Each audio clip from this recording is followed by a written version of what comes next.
paz na guia, Deus que me alumia. O Clube do Ouvinte RU Nossa Senhora de Guadalupe traz até você a Pastoral Social da Igreja. Nos defende dos perigos, dos inimigos da vida. Vem, ó Deus, nos defender, nos proteger. Saúdo cordialmente os ouvintes da Rádio Universidade para esse novo momento do nosso programa Temas de Doutrina Social Cristã. E hoje vamos tratar o tema das obras de misericórdia como caminho para realizar o nosso humanismo cristão, para realizarmos a proposta de Deus neste caminho, né, da fraternidade e da justiça, né, que está expresso nos grandes princípios da doutrina social cristã. E uma das formas de executar, de levar à prática o exercício, né, desse amor a Deus e ao próximo, são as obras de misericórdia.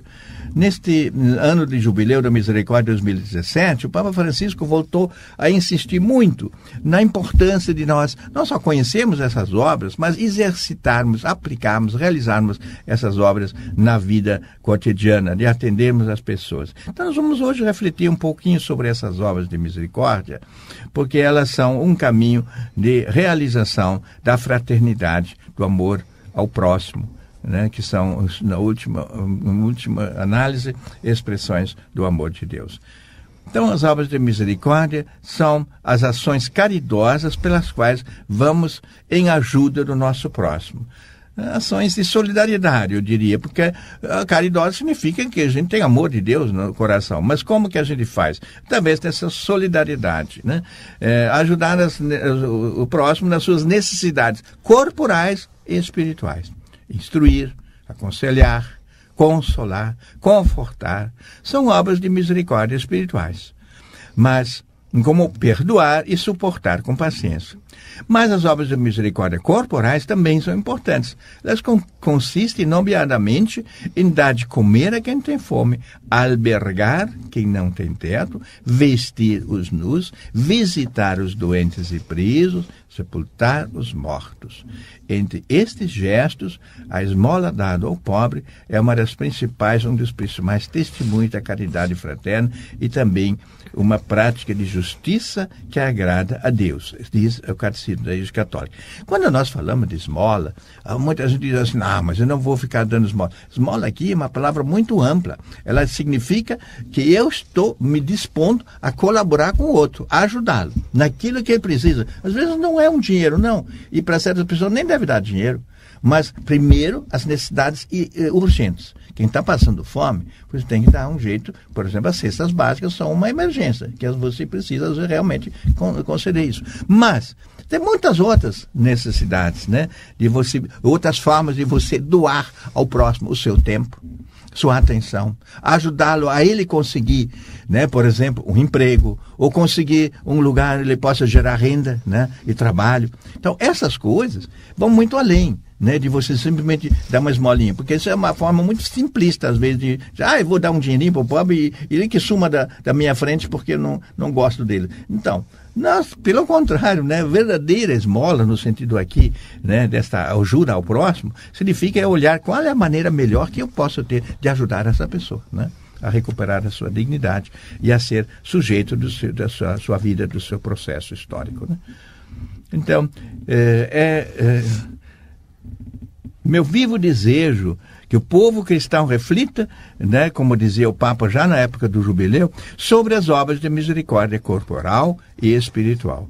Será uma maneira de recordar, acordar a nossa consciência, muitas vezes adormecida perante o drama da pobreza, e em entrar cada vez mais no coração do Evangelho, onde os pobres são os privilegiados da misericórdia divina. Na pregação de Jesus, apresenta-nos essas obras da misericórdia para podermos perceber se vivemos ou não como sendo seus seus discípulos, né? Então, vamos redescobrir essas obras de misericórdia, as obras de misericórdia corporal e espiritual. Tu podes ler isso para nós? Redescobramos então as obras de misericórdia corporal. São como dar de comer aos famintos, dar de beber aos sedentos, vestir os nus, acolher os peregrinos, dar assistência aos enfermos, visitar os presos e enterrar os mortos. E a gente não pode esquecer também das obras de misericórdia espiritual, que nós temos como exemplo aconselhar os indecisos, ensinar os ignorantes, admoestar os pecadores, consolar os aflitos, perdoar as ofensas, suportar com paciência as pessoas molestas, rezar a Deus pelos vivos e defuntos.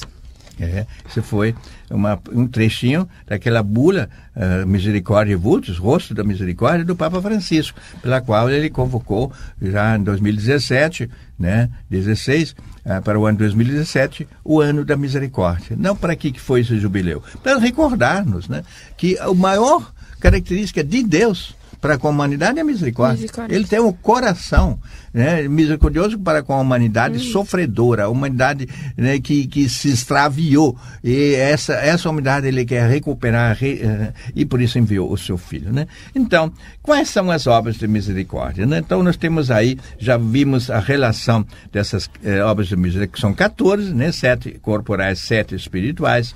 Então, as obras de misericórdia corporais encontram-se, em sua maioria, numa lista anunciada pelo Senhor na descrição do juízo final, né? Quando diz lá assim, né, na hora em que o rei se apresentar lá e separar os justos dos injustos, quem são os injustos? Os que praticaram a obra de misericórdia, porque tive fome e me dessas de comer. Né, lá.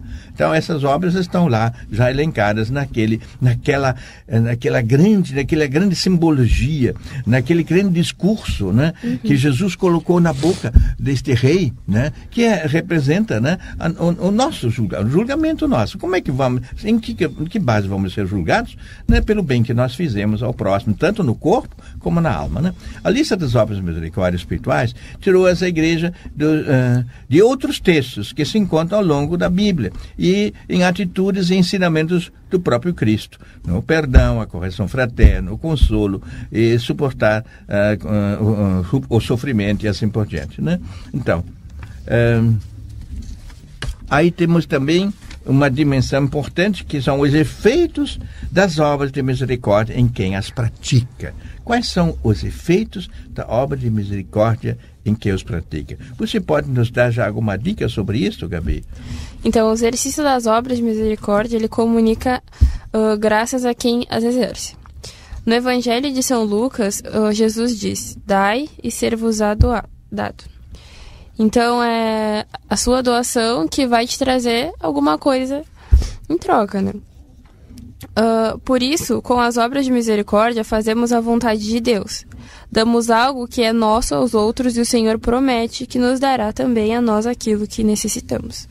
Por outro lado, o modo de ir apagando a pena que fica na alma pelos nossos pecados já perdoados é mediante as boas obras. E essas boas obras, elas são, obviamente, as obras de misericórdia. Bem-aventurados os misericordiosos, porque eles alcançarão misericórdia. É uma das bem-aventuranças. As obras de misericórdia também, elas vão nos tornando mais parecidos com Jesus, com o nosso modelo, que nos ensinou como que nós devemos agir, como que deve ser a nossa atitude para com os outros. No Evangelho de São Mateus, nós encontramos as seguintes palavras de Cristo: não entesoureis tesouros da terra, onde a traça os corrói, e onde os ladrões os roubam, mas amontoai tesouros no céu, onde a traça os não corrói, e onde os ladrões não os roubam. Porque onde estiver o vosso tesouro, aí estará também o vosso coração. Seguindo esse ensinamento do Senhor, a gente troca os bens temporais pelos eternos, que são os que valem a pena de verdade. Tá vendo? Então, acho que nós sempre podemos contar que Deus não nos vai deixar mais pobres pelo fato de nós ajudarmos outros. Primeiro, nós temos sempre alguma forma, começar pela felicidade de poder ajudar o próximo. Isso já é uma das coisas que não tem preço, boa, né? E depois não nos faltará também o necessário, né? Porque isso Deus também providencia. E aí, o que é mais importante, que você acabou de ler agora, Gabi, ao falar de que, seguindo esse ensinamento, trocamos os bens temporais pelos eternos. Porque nós aqui na Terra, né, meus amigos, nós somos peregrinos, nós estamos sempre a caminho, né? Hoje a gente está aqui, amanhã a gente vai estar onde, né? Todas as coisas, como Jesus disse para aquele homem louco, né, que construiu mais outros grandes armazéns para guardar toda a colheita dele, né? O Senhor disse: você é um louco, essa noite eu vou pedir a tua alma. E o que será de tudo que isso você acumulou? Não adianta acumular. A acumulação, né? Você tem os bens aí, é melhor fazer as pessoas participar daqueles bens, né? Porque você não vai levar nada consigo. Lá no caixão, você leva o quê? Vou botar um rosário na tua mão. E esse também não te pertence, porque vai ficar lá no caixão. Então, vamos ser muito realistas, né?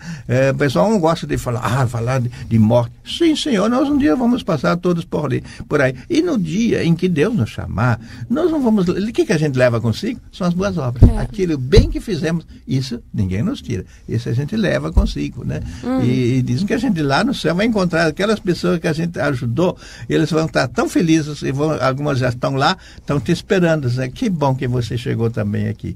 Então, acho que a felicidade de podermos um dia contar com essa alegria do Senhor. Quando diz assim, Jesus, entra na alegria do teu Senhor, né? Essa é a maior recompensa que nós podemos sonhar, né? Então, trocar os bens materiais pelos bens eternos, né? Porque os bens materiais são todos perecíveis e eles passam, né?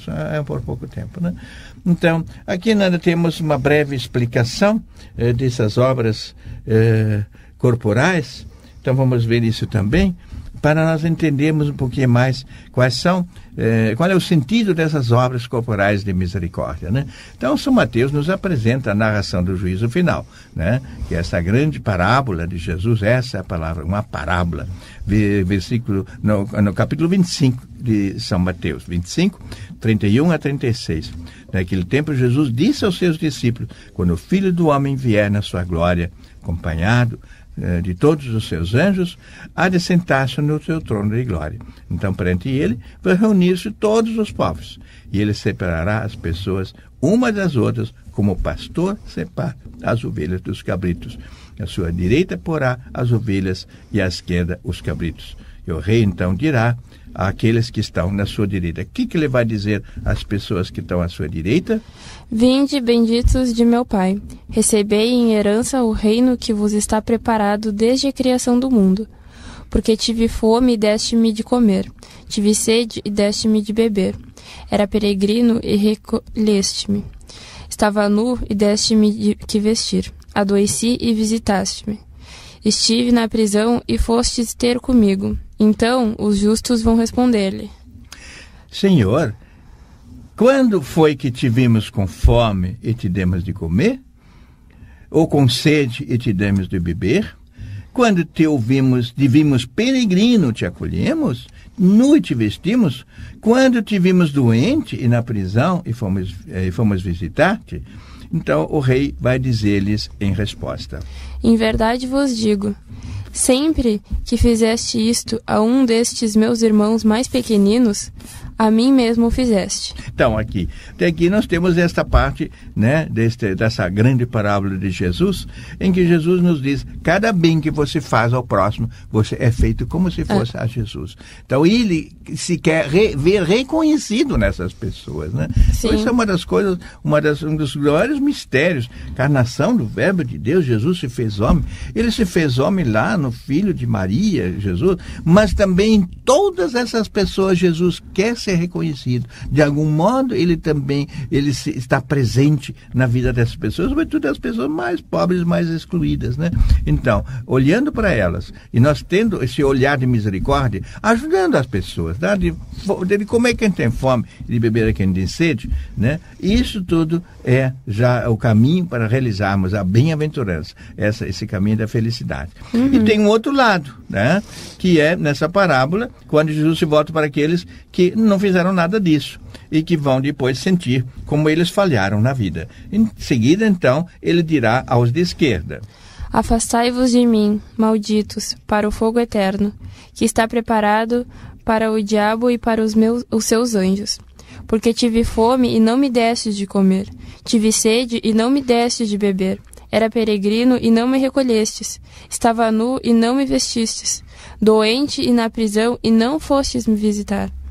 Por sua vez, eles perguntarão: quando foi que tivemos com fome, ou com sede, ou peregrino, ou nu, ou doente, ou na prisão, e não te socorremos?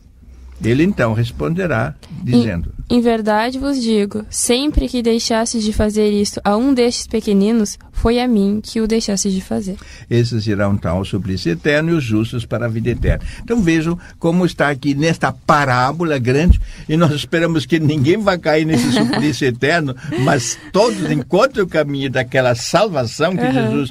Isso aqui é uma grande exortação de Jesus. Não é um ensinamento para dizer que tem muita gente lá no inferno. Jesus não sabe quantos estão no inferno. Deus tem os seus caminhos de misericórdia, mas a pessoa que é assim tão feio, que não aprendeu nunca a ser misericordioso com o próximo, ele está num caminho muito errado, como Jesus está falando aqui, né? Se você quer evitar, né, também já nesta vida você não viver feliz, porque a pessoa que só entesoura para si, ela não é feliz, ela fica acumulando, e está aí se defendendo, e aí vem os ladrões para roubar, e eles só hoje em dia vivem atrás de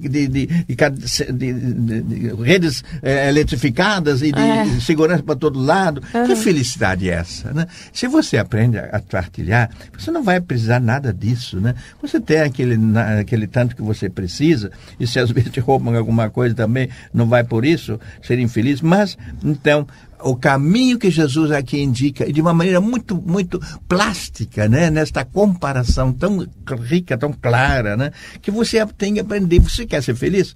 Partilhe. Você quer se realizar? Doe de si mesmo, dê seu tempo, sua atenção ao próximo. Aí você vai ver que você também realiza os mais profundos desejos da sua própria alma. Então, e aí nós temos essas bem-aventuranças. Esse é o sentido das bem-aventuranças, né? Aí então podemos ainda passar, né, algumas dessas bem-aventuranças corporais e espirituais, né? Começando pelas corporais: dar de comer a quem tem fome, dar de beber, né, a quem tem sede. São duas coisas muito parecidas, duas dimensões. Em geral, quem come também precisa beber, né? Essas duas coisas vão muito juntas. Gabi, o que você pode nos dizer, já um pouquinho, explicando um pouco essas duas bem-aventuranças corporais? Bom, essas duas elas se complementam, né? E elas se referem à ajuda que nós devemos disponibilizar em alimentos e outros bens aos mais necessitados, aqueles que não têm o indispensável para comer em cada dia. Jesus, segundo o Evangelho de São Lucas, ele recomenda: quem tem 2 túnicas, reparta com quem não tem nenhuma, e quem tem mantimentos, faça o mesmo. Então, São Lucas já nos diz o caminho, né? Se você tem muita roupa aí, e tem roupa às vezes sobrando no armário, e às vezes eu ouço senhoras e senhores me dizendo assim: teve essa campanha de roupas, eu fui olhar no meu armário, tinha tanta coisa sobrando lá, pegou, deu uma limpada, deu uma lavada e passou bem essa roupa, disse: agora, esse eu posso doar, eu já não vou usar mais, isso já é de num outro estilo, hoje já mudou. Eu tenho tantas, eu não preciso tudo isso para mim. E coisas que a gente às vezes nem sabe que tem, vai comprando, acumulando, e aí é bom a gente dar uma olhada nas nossas coisas, porque a gente sempre tem assim o que partilhar. Né? Como um dia a gente leu na casa de no caso da mulher de um presidente lá nas Filipinas, em Imelda, ficou famosa. Ela gostava de 2.000 pares de sapatos, colecionava, né? Tinha um monte de sapatos. E eu acho que ela usou uma vez, às vezes nem usava, só ficava na vitrine para mostrar aquilo lá. Então, meu Deus, será que ela não teria sido mais feliz doando algum desses sapatos para os amigos, para as amigas, sei lá, né? Claro, vira museu aquilo lá, né? Mas quem sabe você mesmo, ou eu mesmo na minha casa, sabe quando estou fazendo museu lá com tanta coisa que não precisava, já posso partilhar. Então, essa coisa é tão simples, né? Quem tem 2 túnicas reparte com não tem nenhuma. Então, isso aí não custa de as coisas, né? Porque, vejam, essa é a doutrina social da igreja sobre a propriedade. Sobre toda a propriedade pesa uma hipoteca social. Propriedade significa direito de administrar. Né? Você tem aquele bem, você tem o direito e a obrigação de administrar aquele bem. Sim. Mas uso, quanto ao uso, as coisas são comuns. Tu não pode dizer, isso é só para mim, eu não vou prestar para ninguém. Peraí, se você, né, não precisar de alguma coisa, já está sobrando, você pode ou emprestar para outro ou até doar. Né? Você é que deve administrar os bens seus, né? E achar o caminho certo, né? O que é justo. Porque às vezes também uma pessoa recebeu muito, né? Recebeu mais do que devia. E um outro, nem trabalhando muito, né? Conseguiu, ficou muito. Então, às vezes, até os salários às vezes, são muito desiguais, né? Sim. Então, a gente sabe como tem. Ou então, as pessoas têm heranças. Meu Deus, Pelotas é uma cidade cheia de heranças, né? Nós temos aí a história dessas famílias ricas, né? Tem a tese doutoral que saiu aí, as 12 famílias ricas de Pelotas. Não são só 12. E aí tem muita riqueza acumulada. Como é que não se pode aí também partilhar? Eu acho que aí é uma coisa muito bonita quando as pessoas aprendem realmente a fazer isso. Por exemplo, fazer o banco de alimentos. Tem muita gente colaborando. Sim. Todo mês está doando alguma coisa, está colaborando com aquilo, para que as pessoas mais necessitadas tenham isso aqui. Tenham de comer a quem tem fome, se dê de beber a quem tem sede. Né? E as outras seguintes bem-aventuranças corporais, a terceira é dar pousada aos peregrinos, né? Isso tinha muita importância no passado, mas ainda hoje tem, porque hoje nós temos milhões de peregrinos, de refugiados né? e deslocados que foram para... Né? E aí temos no Brasil, já também estamos acolhendo, né? essas pessoas. E também que vêm do campo para a cidade e às vezes chegam aí e não tem bem onde ficar. Né? Então, em tempos antigos, a pousada, nós viajantes, era um assunto de vida e morte, pelas dificuldades e riscos da caminhada e viagens. Né? Não é normal hoje em dia esse tipo de coisa. Chega num lugar, normalmente a pessoa fica no hotel, na casa de parentes. Mas, mesmo assim, poderia acontecer de nós recebermos alguém em nossa casa, não por pura hospitalidade, não por pura necessidade, mas por amizade de família, mas por alguma verdadeira necessidade, né? Então, né, eu acho que nós temos que olhar para esses refugiados que estão aí. E nós temos essas outras bem-aventuranças corporais ainda, nós ainda podemos ver mais uma, né, que essa aí é a quarta, que é vestir os nus. A obra de misericórdia dirige-se para aliviar as necessidades básicas do vestuário. Nós mesmo agora falávamos disso. Muitas vezes nos é proporcionada com as recolhas, isto é, as coletas de roupa, que se fazem nas paróquias, né, em momentos de campanhas, né, em outros centros, de entregar aquela roupa que nos está sobrando, como nós falamos. Né. Depois temos ainda, e já vamos passar ainda as outras, visitar os enfermos, que é tão bonito, né? Nas nossas paróquias nós temos até, às vezes, assim, um rodízio de pessoas que vão visitar, né? Atenção aos doentes, tem a lista das pessoas, né, que estão sendo visitadas, né? Uma verdadeira atenção aos doentes e idosos, né? Que é uma coisa tão importante. Temos casas de geriatria, muitas aqui em Pelotas. Né? Não se esquecer de visitá-los. E visitar os presos. Né? Os presos são outras pessoas que estão precisando, né, dessa nossa atenção. E aí tem toda uma pastoral carcerária, né? Sim. Tem as pessoas, porque aí você precisa ser credenciado para entrar lá. Mas tem outras formas de você. E ainda ontem, nesses dias, falávamos disso, um juiz, a justiça restaurativa. É, né? Uma maneira que você tem hoje em dia buscar superar essas situações, às vezes, que causaram grande sofrimento nas famílias, né? E, no fim, enterrar os mortos, né? Isto é, de ter também essa atenção com as pessoas, não só aquelas pessoas que morreram, mas as pessoas enlutadas, né? Porque essas são, às vezes, as que, né, ficam aí sobrando, ficam enlutadas, sofrendo pelo amigo que perderam, pelo familiar que se foi. Temos essa presença solidária e misericordiosa. Então, meus amigos, nós chegamos ao final também desse segundo programa. Queremos agradecer pela atenção de todos. Lembremos-nos de que o caminho real de realização da nossa vocação cristã passa pelo amor a Deus e amor ao próximo. E amor ao próximo se expressa também através das obras de misericórdia corporais e as obras de misericórdia espirituais. Que fiquem com Deus, que tenham muita luz, muita coragem para continuar cumprindo a sua missão de cristãos. E eu me despeço de vocês com um grande abraço. Ao meu lado, a Gabi, que também vai dizer uma palavra de despedida. Eu queria agradecer, claro, Padre, e também aos ouvintes, e que fique essa mensagem para que a gente possa conseguir fazer mais obras de misericórdia e ver o que a gente pode fazer para melhorar nós mesmos. Isso. E isso tudo, né, segundo o lema de Santo Inácio Loyola, diz assim: em tudo amar e servir. Exato. Possamos amar e possamos servir. Amém. Amém.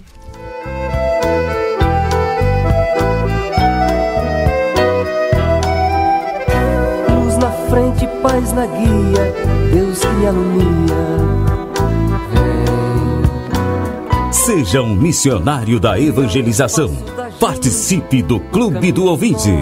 Um oferecimento Rádio Universidade, uma emissora da Arquidiocese de Pelotas. Dos inimigos da vida, vem, ó Deus, nos defender, nos proteger. Vem.